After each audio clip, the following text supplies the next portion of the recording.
오늘도 하나님을 사랑하고 말씀을 사모함으로 나오신 성도 여러분 환영합니다. 오늘 말씀은 다니엘서 2장 14절에서 24절 말씀입니다. 제가 읽겠습니다. 그때에 왕의 근위대장 아리옥이 바벨론 지혜자들을 죽이러 나가매 다니엘이 명철하고 슬기로운 말로 왕의 근위대장 아리옥에게 물어 이르되 왕의 명령이 어찌 그리 급하냐 하니 아리옥이 그 일을 다니엘에게 알림해 다니엘이 들어가서 왕께 구하기를 시간을 주시면 왕에게 그 해석을 알려드리이다 하니라. 이에 다니엘이 자기 집으로 돌아가서 그 친구 하나냐와 미사엘과 아사랴에게 그 일을 알리고 하늘에 계신 하나님이 이 은밀한 일에 대하여 불쌍히 여기사 다니엘과 친구들이 바벨론의 다른 지혜자들과 함께 죽임을 당하지 않게 하시기를 그들로 하여금 구하게 하니라. 이에 이 은밀한 것이 밤의 환상으로 다니엘에게 나타나 보이매 다니엘이 하늘에 계신 하나님을 찬송하니라. 다니엘이 말하여 이르되 영원부터 영원까지 하나님의 이름을 찬송할 것은 지혜와 능력이 그에게 있음이로다. 그는 때와 계절을 바꾸시며 왕들을 패하시고 왕들을 세우시며 지혜자에게 지혜를 주시고 총명한 자에게 지식을 주시는도다. 그는 깊고 은밀한 일을 나타내시고 어두운 데에 있는 것을 아시며 또 빛이 그와 함께 있도다. 나의 조상들의 하나님이여 주께서 이제 내게 지혜와 능력을 주시고 우리가 주께 구한 것을 내게 알게 하셨사오니 내가 주께 감사하고 주를 찬양하나이다. 곧 주께서 왕의 그 일을 내게 보이셨나이다 하니라. 이에 다니엘은 왕이 바벨론 지혜자들을 죽이라 명령한 아리옥에게로 가서 그에게 이같이 이르되 바벨론 지혜자들을 죽이지 말고 나를 왕의 앞으로 인도하라.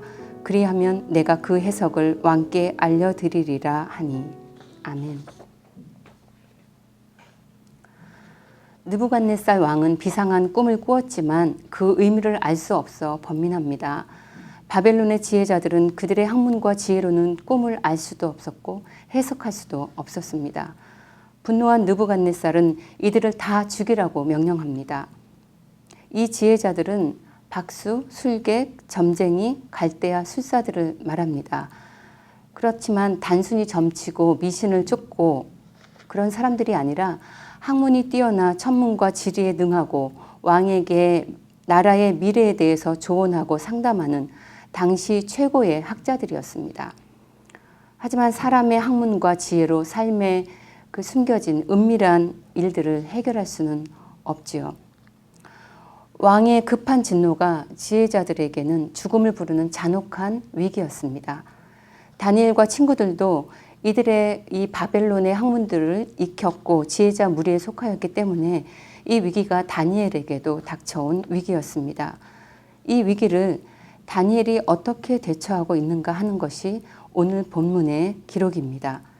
이 본문은 다니엘과 세 친구처럼 변방국 유다에서 바벨론 제국의 포로로 끌려와 남의 땅에서 살아야 하는 이들, 하늘에 계신 하나님을 섬기지만 바벨론의 학문과 문화를 익히며 살아야 하는 하나님의 백성, 다시 말해 중심부에서 점점 밀려나 주변부에서 살아가는 오늘날 그리스도인이 세상의 위기에 어떻게 대처해야 하는지 말씀하고 있습니다.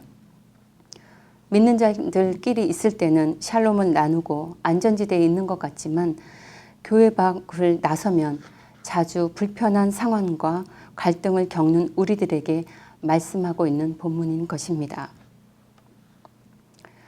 14절부터 19절 이 사이에는 이에라는 부사가 자주 사용됩니다. 이 짧은 6구절에 번역에 생략된 것까지 합하면 5번이나 이 부사 단어가 나옵니다. 이에라고 번역된 원문으로는 베다인이라고 하는 이 원어는 바로 그때에 라는 뜻으로 상황이 갑자기 전환되는 분위기를 의미하고 있습니다. 본문의 내용을 입체적으로 상상하면서 따라가 보면 이 상황이 얼마나 급박하고 긴박했는지 알 수 있습니다. 본문 14절을 보세요. 여기서는 그때에 라고 번역되었습니다. 14절 바로 그때에 다니엘이 명철하고 슬기로운 말로 물었고 15절 해석에는 생략되었지만 이에 아리옥이 다니엘에게 자세히 설명해 주었고 17절 이에 다니엘이 친구들에게 함께 중보하자고 요청합니다. 19절 이에 하나님이 밤에 환상을 보이셨습니다. 19절 중반부에도 번역에는 생략되었지만 이에 다니엘이 하늘에 계신 하나님을 찬송합니다. 본문의 상황이 긴박하고 긴밀히 연결되어 있지요. 다시 16절을 보세요. 다니엘은 시간을 달라고 합니다. 본문의 흐름을 볼 때 이 요청은 수락되었음을 알 수 있습니다. 그런데 이상합니다.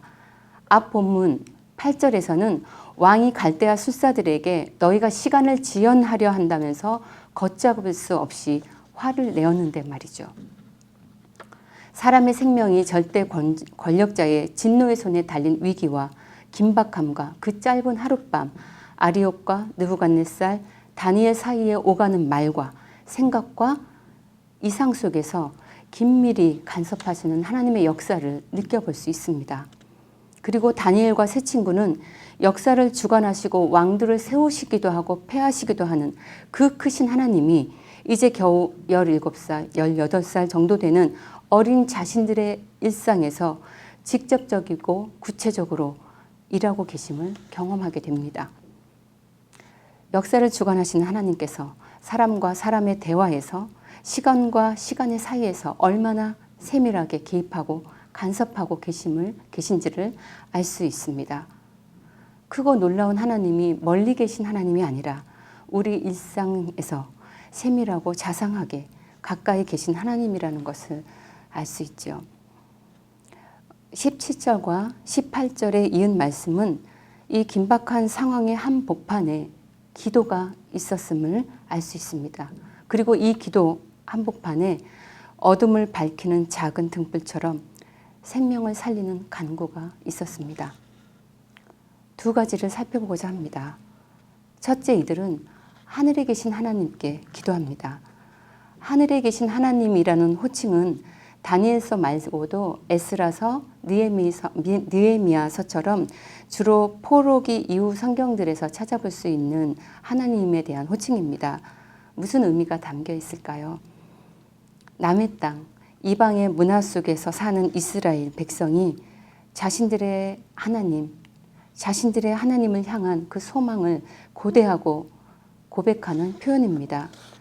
교회는 마치 다니엘처럼 바벨론 포로 시대를 사는 것 같습니다. 코로나 이후에 교회는 더 빠르게 중심부에서 주변부로 밀려났습니다. 그러나 하나님의 백성으로 살아가는 우리들은 우리의 하나님이 여전히 이 시대와 역사를 주관하시는 하나님이시며 오늘 나의 대화와 나의 하루의 일상 속에 함께 걸어가시는 하나님이심을 선포할 수 있어야겠습니다. 둘째는 생명을 살리는 간구가 있었다는 것입니다. 다니엘과 친구들은 이 은밀한 일에 대해 기도하면서 바벨론의 다른 지혜자들이 함께 죽임을 당하지 않게 하시기를 구합니다.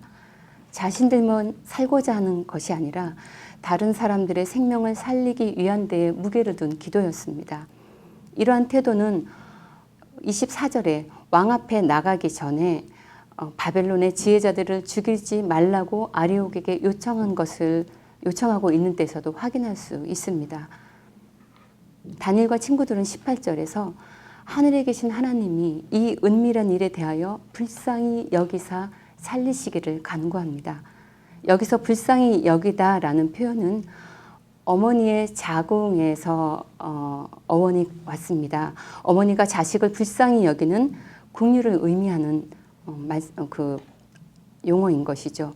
자기 백성을 향하신 하나님의 그 무한한 긍휼하심을 자기 백성뿐 아니라 바벨론 술사들을 위해서도 하나님의 그 어미의 긍휼을 이들을 위해서도 구하고 있는 것입니다. 에스겔서 33장 11절에는 하나님께서 이렇게 말씀하십니다. 나는 악인이 죽는 것을 기뻐하지 아니하고 악인이 그 길에서 돌이켜 떠나서 사는 것을 기뻐하노라 라고 말입니다. 성도 여러분, 내가 살고 있는 지금의 공간, 이 시대 이 문화 속에 우리와 함께 살고 있는 사람들, 그들과 나는 같은 곳에 있고 모두 귀중한 사람들입니다. 내가 함께 하는 사람들에 대한 책임이 우리 그리스도인에게 있습니다. 예수님은 어떠셨는지 생각해 볼까요? 이 땅에 오신 예수 그리스도께서는 끊임없이 배척당하셨습니다.